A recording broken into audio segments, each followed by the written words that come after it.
pull the complaint, or I will end you in this building. No. Pull the complaint, or I will end you in this building. She looked at him. No. He grabbed her arm and twisted. The bones snapped. She hit the floor. 37 people in that corridor. Not one of them moved. Not one of them spoke. They all stood there and watched a senior nurse go down with a broken arm, and they did nothing. She looked up at the man who broke it. Her voice didn't shake. You just made a significant mistake. You just made a significant mistake. He straightened his coat. He walked away. 12 meters down that corridor, a man had watched every second of it. He saw the grab. He heard the snap. He watched her hit the floor. He didn't know her. He owed her nothing. That corridor started with him not knowing her name. It did not end that way. And neither did the 6 weeks that followed. If you're new here, subscribe and hit the bell. New stories drop every week on this channel. Now, back to that corridor. His name was Ryu Haeon-sok, 38 years old. Chairman of the Ryu Consortium, 3 generations deep, built on information, silence, and the kind of patience that makes powerful men nervous. His brother was in room B12 with a cardiac condition. That was the only reason he was in this hospital on this Tuesday afternoon. He had watched the whole thing from 12 meters away. The approach, the grab, the snap, the fall. He didn't run to her. He didn't shout. He stood completely still under the fluorescent lights, and he assessed the man walking away, the cameras at both ends of the corridor, the 37 people who had chosen to do nothing, the 4 exits on this floor, and how many seconds it would take to cover each one. 4 seconds of assessment. Then he made one call. 7 words. He hung up. 12 minutes later, every exit in the building had 2 of his people standing near it, quiet, unremarkable.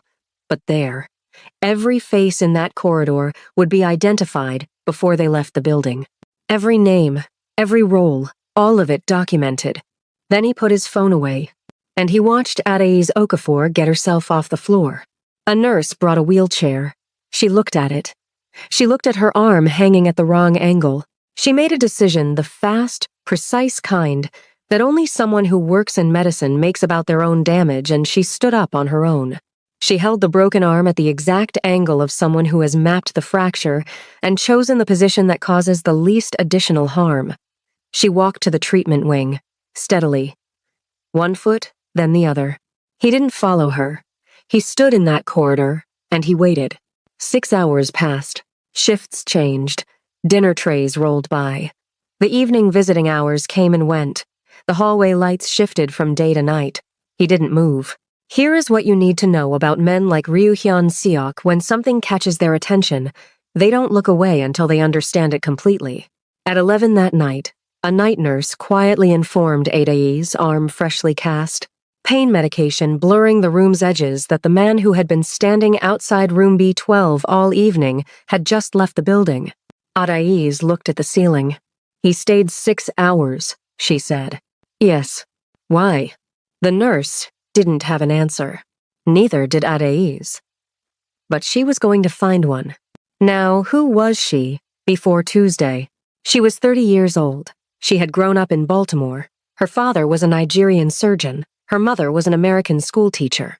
She had become a nurse not because she couldn't become a doctor, but because she understood, very early, that nurses were the ones who actually kept people alive. Doctors made the decisions. Nurses made the decisions and caught the errors and worked the hours no one put in the headlines. She had trained at Johns Hopkins. She had been good at it in the way that matters charge nurses asked for her on the difficult cases. Patients' families called her by name at 3 in the morning because something felt wrong, and she was the one who would actually check. Then a patient died. She hadn't done it. The investigation said so. The review board said so. The death was a medication interaction the patient never disclosed. She had followed every protocol, every box checked, but the family was grieving, and grieving families need somewhere to put the weight. They told their story to a news outlet. Her name was in it, and once her name was in a story like that, it stayed. She could have remained at Johns Hopkins, but she had spent 18 months walking hallways where people looked at her like they were still deciding, and she was done being decided about. She found Jungwon Private Medical Center in Seoul, through an international staffing agency. She spoke functional Korean. The hospital needed senior trauma nurses. She needed somewhere that didn't know her name. She arrived 18 months before Tuesday. The complaint against Director Cha had begun 8 months after that.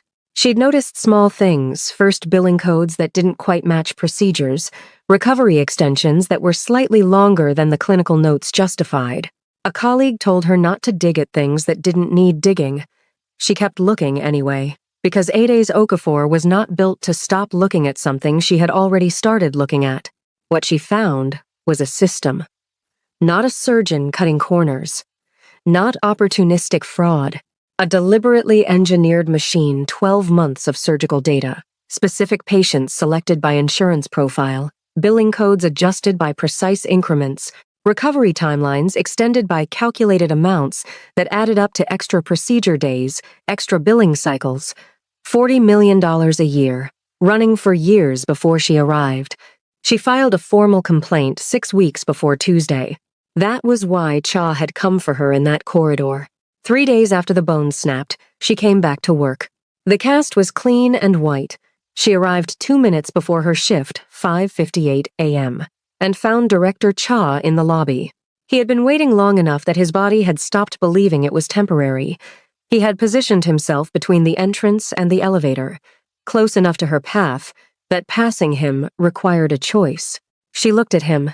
She looked at the distance between them. "If you come within 2 meters of me," she said, at completely normal volume, "I will start screaming and I won't stop until security arrives." He stopped. She walked past him to the elevator. She did not look back. But that afternoon, a different man arrived. Chairman Oh Byung-chul was the owner of Jungwon Private Medical Center.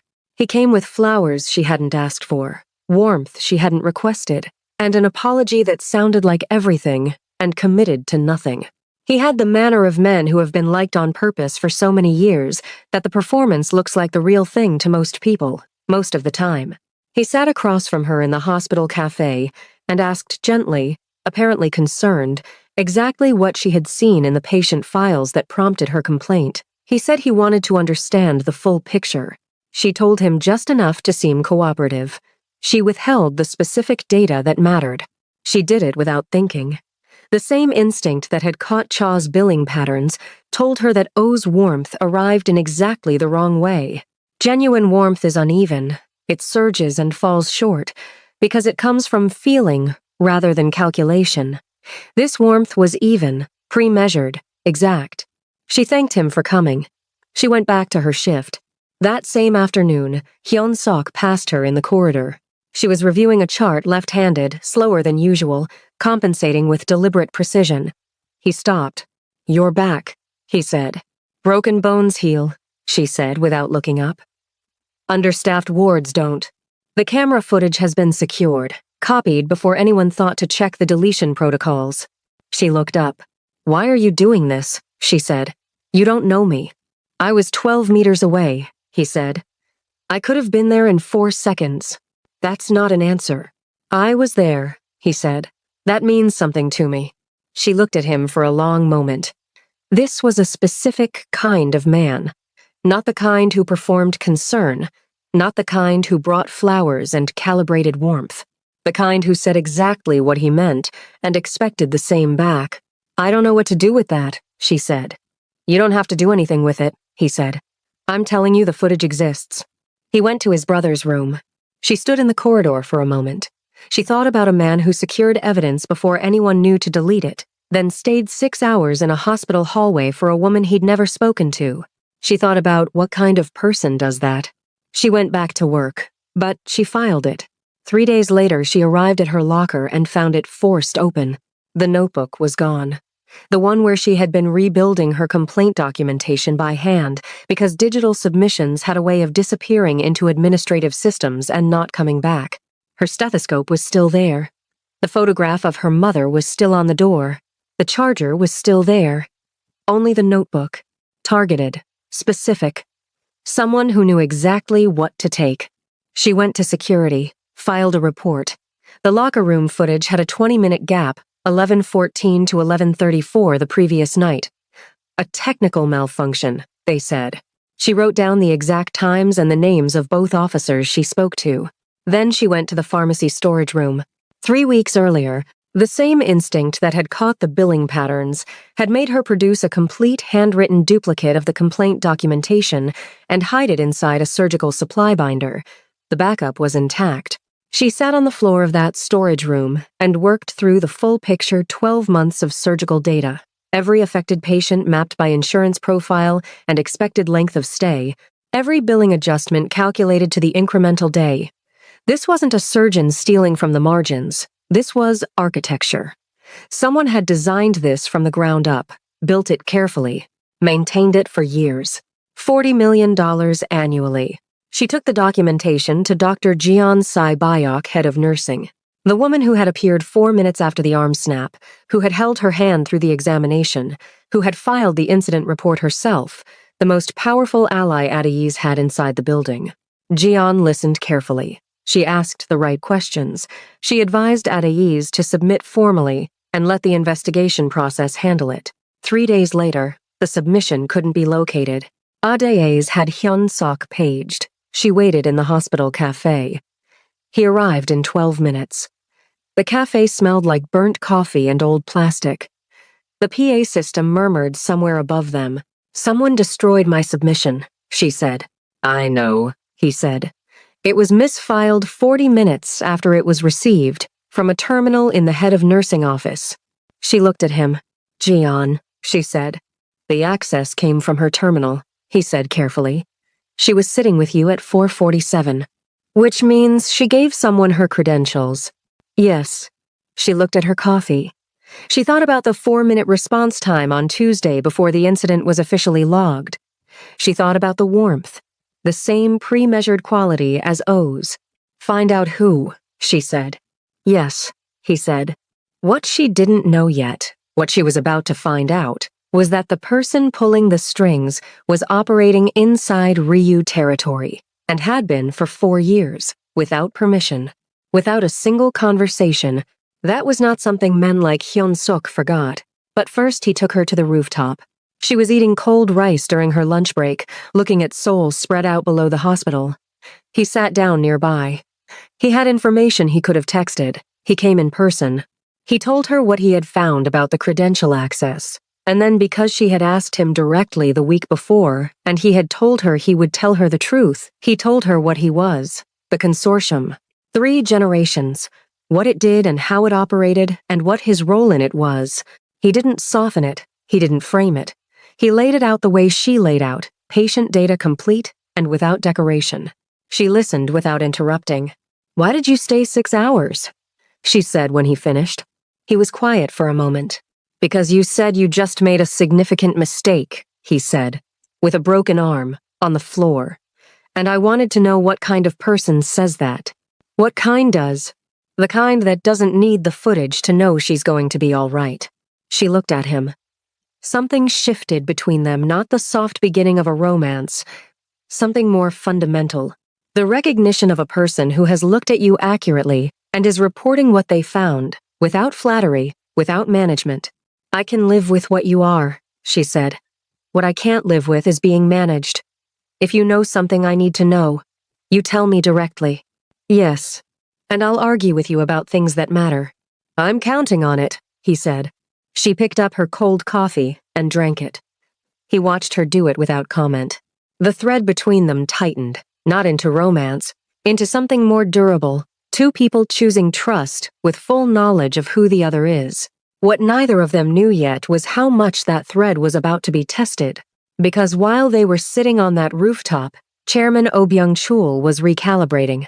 Hyun Seok had spent 3 weeks mapping Oh's financial operation. What he found was not just fraud, it was a criminal enterprise embedded inside Ryu territory for 4 years, built without permission, without acknowledgement, without the basic courtesy of a conversation. He went to Oh's boardroom without calling ahead. He placed 1 page of financial documentation on the table.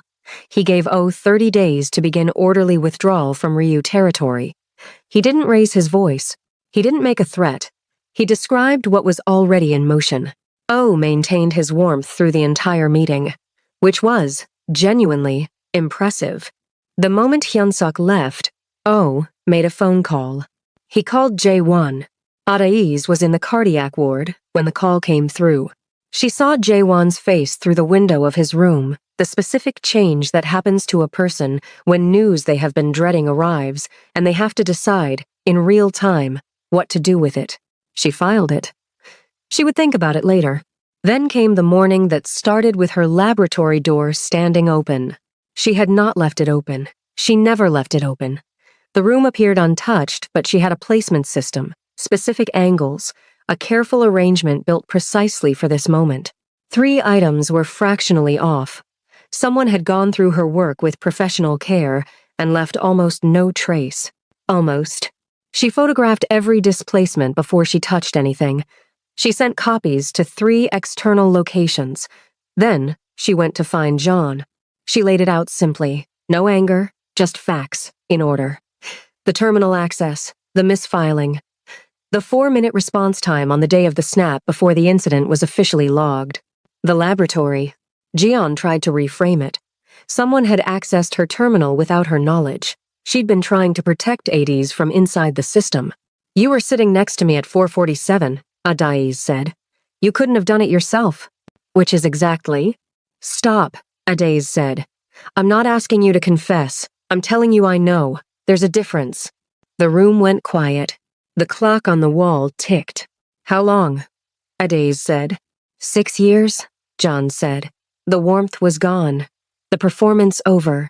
Just the words. Flat and final. Why?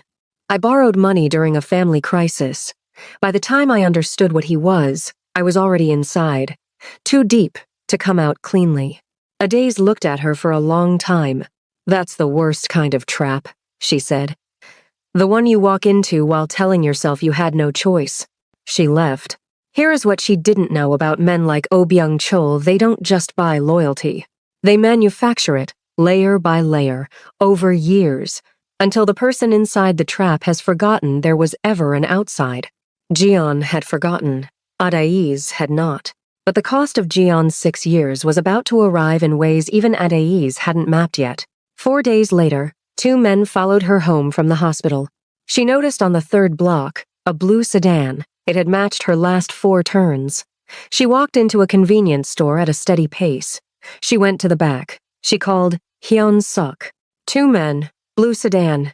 They've matched my last 4 turns. He was already moving before she finished the sentence. His people reached her in 6 minutes. The sedan disappeared. He arrived 8 minutes after that. He looked at her, checking her the way she checked patients after an incident, fast and systematic. Are you hurt? No. Are you going to tell me to come with you? No. Tell me where you want to go. She named a hotel. He took her there. He didn't come inside. 2 of his people were posted at the entrance. An hour later, she called down to the front desk. Tell the men outside there's a covered entrance on the east side, she said. It's raining. When the message reached him, something happened in his chest that had no tactical application and no strategic use. He didn't name it. He filed it. He would think about it later. She stayed 4 days. Every morning she went to the hospital. Every evening she came back. Their conversations in those 4 days became something different. She told him about Johns Hopkins, the full account, not the compressed version, the patient who died, the investigation that cleared her, the family's grief, and where it landed. The 18 months of hallways where people looked at her the wrong way. He listened without offering solutions.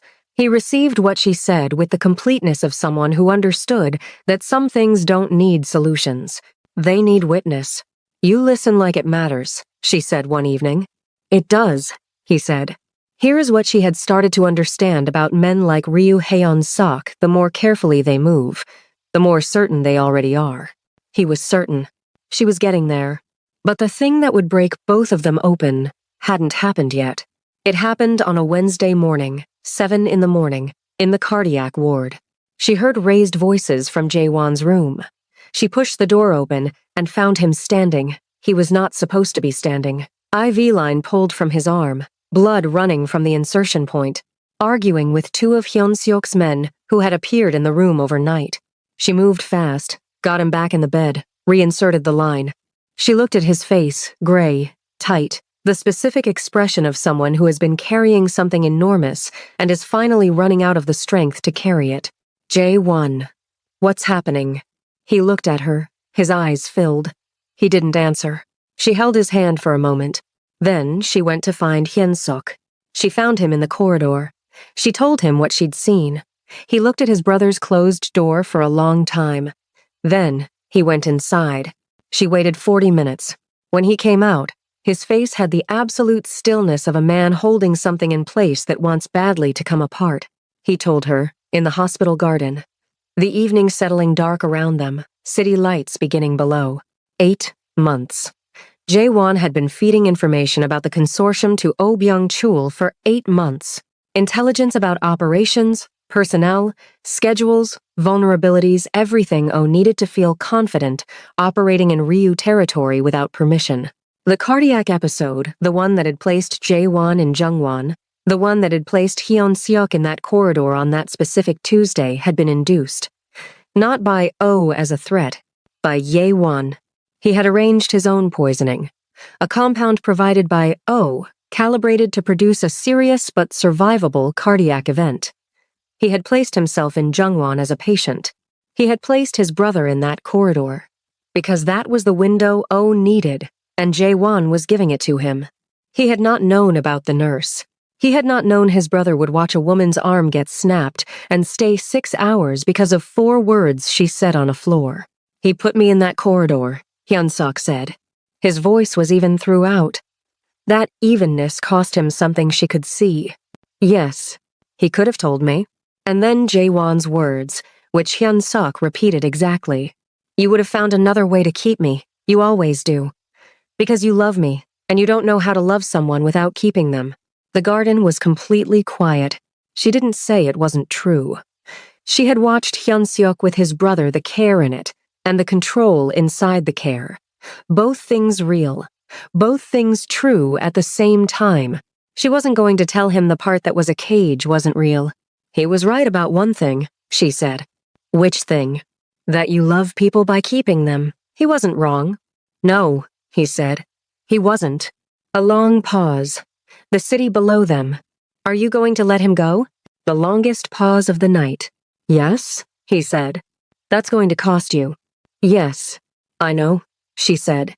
She didn't offer to leave. He didn't suggest she should.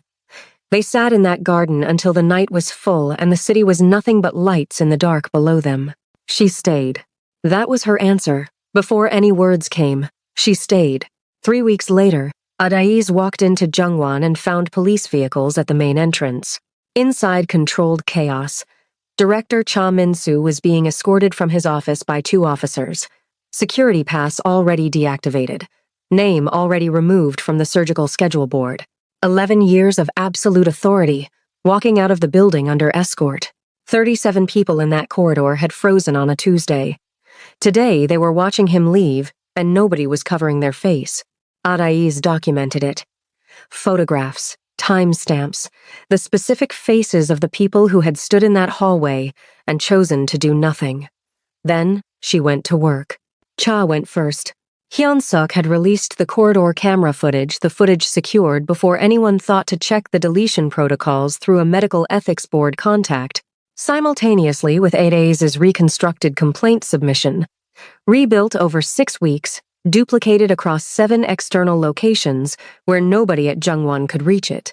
The criminal investigation opened the same morning. Auditors came in to trace the billing system. They would spend 4 months following $40 million through 11 years of records. Jeon went second.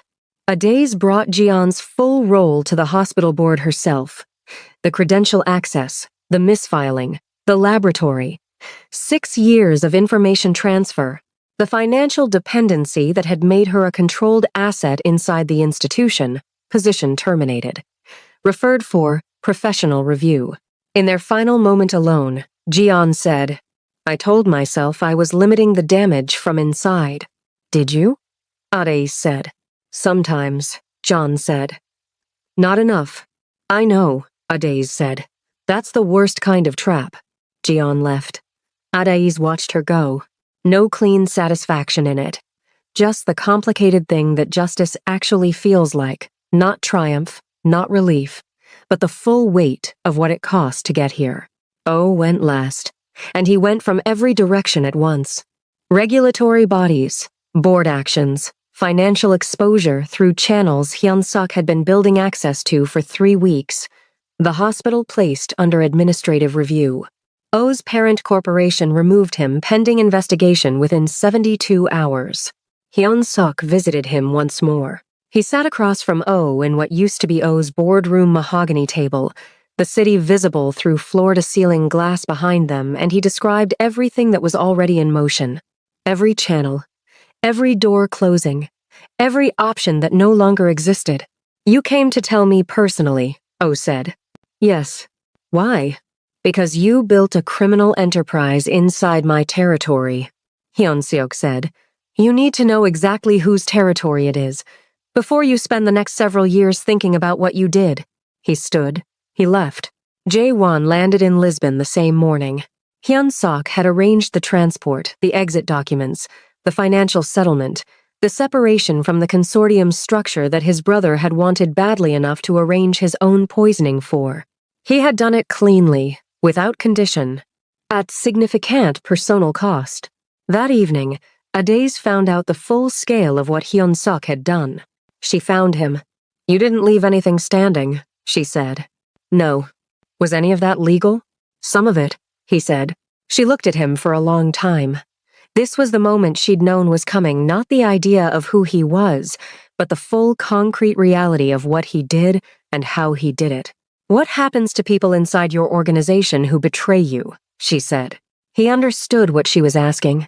She was asking about the line, about Jae-won on one side of it, and everyone else on the other. "Jae-won landed in Lisbon this morning," he said. "I arranged the transport." She was quiet. "You let him go," she said. "He was right," Hyun-suk said. "I love people by keeping them. He needed to go, so I let him go." "That cost you?" "Yes. If it had been anyone else," she said, "not your brother, what would have happened?" He looked at her directly. "Something different," he said. "That's honest," she said. "Yes, it is." She was quiet for a moment. The hospital around them, the city outside the window. "I can live with honest," she said. "I can live with who you are. What I can't live with is being managed, being protected from what's true." "I know," he said. "I haven't managed you once." "No," she said. "You haven't." "Then," he said quietly. "Then," she said. 3 weeks later. 6 in the morning. Jungwon Private Medical Center. Cast removed. Full mobility confirmed. She was back on full duty. She walked through the entrance and the security guard said good morning, and she said good morning back, and it was completely, unremarkably a normal morning. Jae-won's room had a new patient. His name was not on the ward board. He had sent her one message, 3 words, "I'm glad you existed." She hadn't replied yet. She was thinking about what to say. The rooftop, lunch break, her food, her cold coffee, soul below her, enormous and indifferent. She heard the door. "You have no reason to be here," she said without turning. "No," Hyun-suk said. "The investigation is closed. Your brother is in Lisbon. Your business with the hospital is done." "Yes. So I'm here," he said. He sat next to her. She looked at him. "I'm not easy," she said. "I'm direct, and I argue about things that matter, and I will never pretend I don't see something I see. I know, and I drink cold coffee, and I will never belong to your world." "I'm not asking you to belong to it," he said. "I'm asking you to let me be in yours." She looked at him for a long moment. "You stayed 6 hours," she said. "Yes. For a woman you didn't know." "Yes. Why?" He looked at her. "Because you said you just made a significant mistake," he said, "with a broken arm, and I've spent 6 weeks learning that's exactly who you are, every single day." She looked at him. She put her cold coffee down. She turned toward him. He moved slowly, the way he did everything. His hand came up to her face. He looked at her. "What's the significant mistake I'm making now?" he said quietly. She looked at him. "None," she said. "This one is fine." He kissed her, not gently, with certainty. The absolute certainty of a man who stayed 6 hours in a building because he decided something mattered. Ryu Hyun-seok did not leave things that mattered. She kissed him back, fully, without qualification. When they separated, she looked at him. "You're still going to be infuriating," she said. "Yes," he said. "And I'm still going to argue with you." "I'm counting on it," he said. She picked up her cold coffee. She looked at the city. He sat next to her and looked at the city too. Her arm had healed clean. No lasting damage, full mobility. The fracture, as if it had never happened. Just a Tuesday afternoon in a corridor 12 meters wide. A man who did something unforgivable. 37 people who froze. A woman who said 4 words on the floor with a broken arm. And another man standing 12 meters away who heard those 4 words, assessed everything in 4 seconds, made 1 call, and stayed. 6 hours. Because that's who he was. And now you know why.